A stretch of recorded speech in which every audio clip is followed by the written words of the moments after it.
book of Romans 1:19. Because that which may be known of God is manifest in them. For God hath showed it unto them. For the invisible things of him from the creation of the world are clearly seen. The invisible things are clearly seen from the Most High that he created. You can clearly see these things. If a brother walked by or we talk to somebody that don't believe in God, you can clearly see the things that God made manifest that we think that are invisible. So it's a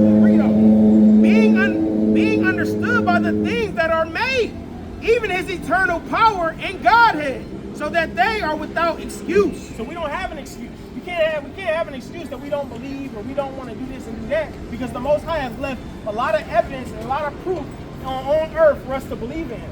So it's kind of like when people say they don't believe, yeah, we understand to an extent because you may have been taught the wrong way.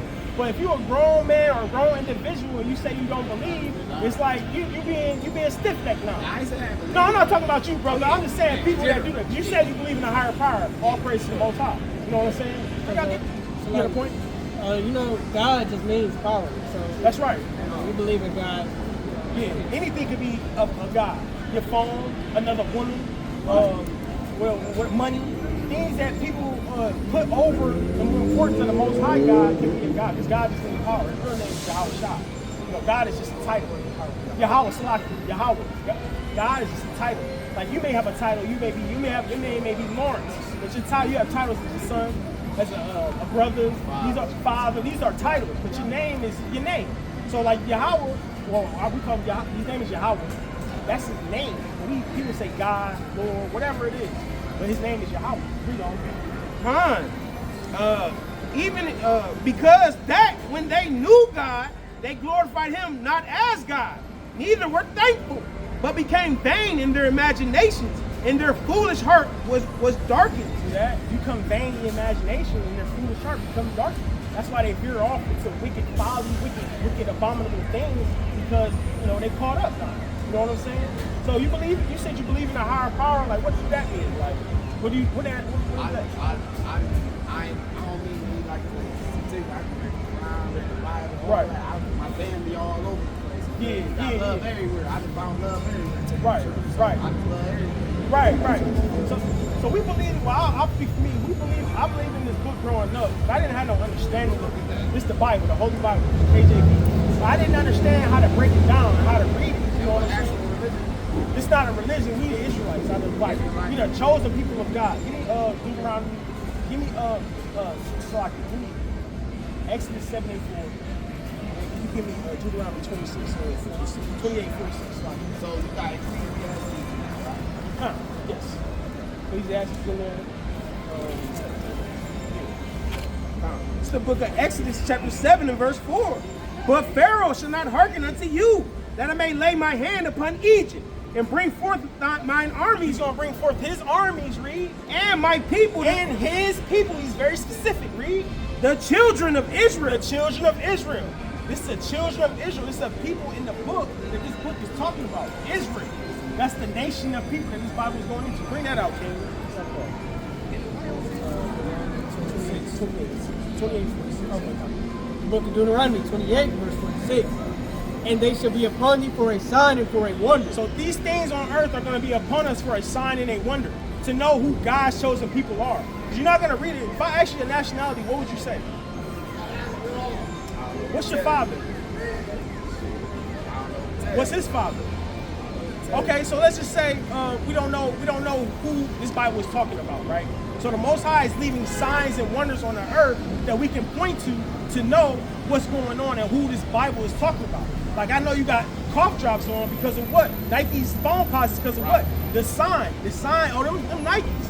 Oh, I know that. I know that's Ontario Street because of the sign.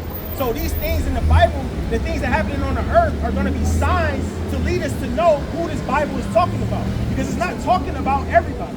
It's not, we're all in this together. That's not how the Most High moves. That's not how you get down. You mentioned that you don't know your father is. This is a prophecy. Deuteronomy 28 and 54. So that the man that is tender among you and very delicate. Says the man that is tender among you and very delicate, because we were once a tender, delicate people. We could once see each other, see what's going on, hug, give each other the holy kiss, whatever. It was like that at a point in time. Read. His eyes shall be evil toward his brother. Says eyes shall be evil toward his brother. Meaning, what does that mean to you? Betrayal. He'll walk down the street, eyeing, mugging, bloods, crips, vice lords, disciples, all that. You have an evil eye towards your brother. Read. And toward the wife of his bosom. And towards the wife of his bosom. So the man gonna be, he gonna have an evil eye towards the wife of his bosom. You know what I'm saying? Not kids, but his baby mother type. Baby mother, yeah, it was wife. Yeah. No, you good. You was a good place. You know. And toward the remnant of his children. And toward the remnant of his children. So a man gonna have an evil eye towards his brother, an evil eye toward his woman, and an evil eye toward his children. Read. Which he shall leave. No, he shall stay. Which he shall He leave. says, which he shall leave. So this is a curse to let you know that we all know brothers that don't even know who their father is. They don't even really know who their mother is. Some of brothers don't know who their mother is. Right. But a general understanding that our people don't know who our father is. Right. That's in the scripture. This is a sign and a wonder. Yeah, right. That's why you said what you said. This is a sign to let you know who this is talking about. The Chinese man don't have to deal with that. The Asians, the Russians, the Germans, they don't have to deal with that. Our people got to deal with that. The so-called blacks, Hispanics, and Native Americans, the children of God. Read on. So, verse 55, so that he will not give to any of them of his children whom he shall eat. Jump to 68. Verse 68, and the Lord shall bring thee into Egypt He again. said the Lord shall bring us into Egypt again. What were we doing in Egypt? Being what? Kings, the children of Israel, not the Egyptians. The children of Israel. Give me slaves. We were slaves in Egypt. We weren't living good. They had us oppressed. We was building up all that over there, whatever their heart desired. That was what the condition of the children of Israel were in. So the Bible says you will go into Egypt again, meaning you'll go into that condition again. Yeah, you'll be a slave again. Bring it out again. This is the book Deuteronomy 28:68. And the Lord shall bring thee into Egypt A again. slave again. That condition. You're gonna live without your father. You're gonna live in these conditions where you hate your brother, you hate your women and your children. This is a prophecy that's gonna happen, that has to happen, that has been happening. Read. And the Lord shall bring thee into Egypt again with ships. How we get over here? Ships. This is in the Bible. This is a prophecy in the Bible. Read. By the whereof I spake unto thee, thou shalt see it no more And we again. haven't seen our homeland again. This ain't our homeland. This is a place that we was brought over on ships to be slaves and workers. What this is? Read it. You read on. Thou shalt see it no more again. And there ye shall be He sold. says, and there, when we get to that place off them ships, we shall be sold. What this say? Negroes for sale. This is a prophecy out of the book that you will be for sale. That's what's going to happen. You're going to go on slave ships, and you're going to be for sale when you get there. This is a prophecy. This is a flyer that they put out when we was in slavery to sell slaves. You know, they promoting this. This is what was going on back then. We were sold. It wasn't just black people. It was the children of Israel. This is a God-chosen people. That was us, brother. This fits us. Read on. And there ye shall be sold unto your enemies. Unto your friends. Unto your enemies. Who are we sold to, brother? The whites. Now, who are they? The Bible say. What the Bible say?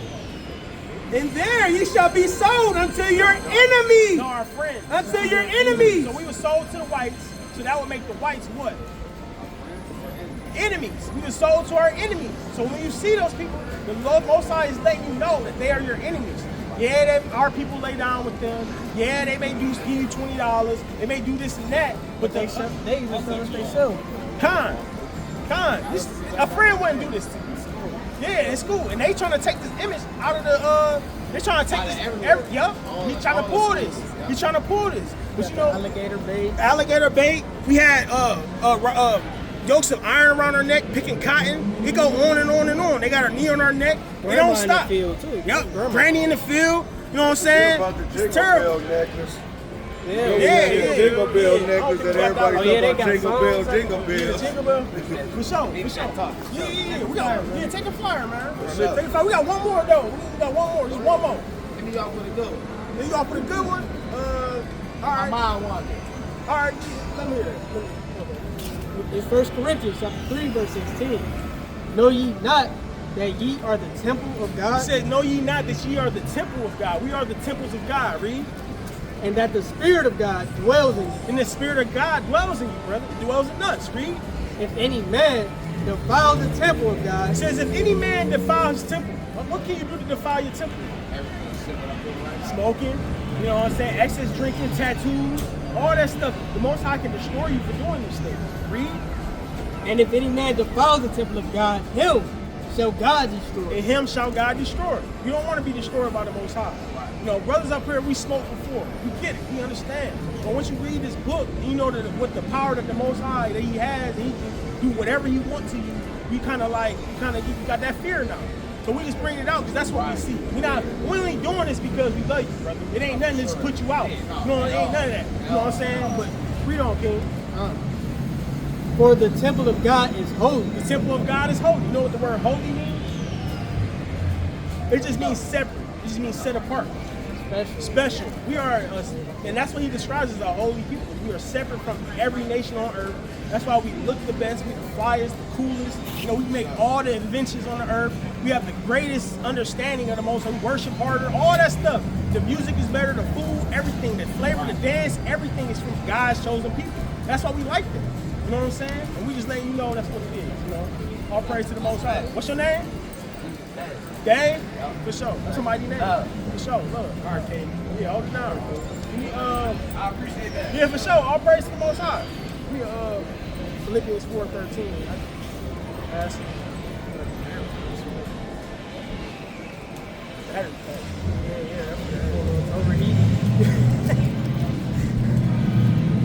This is Philippians chapter 4 and verse 13. Brethren,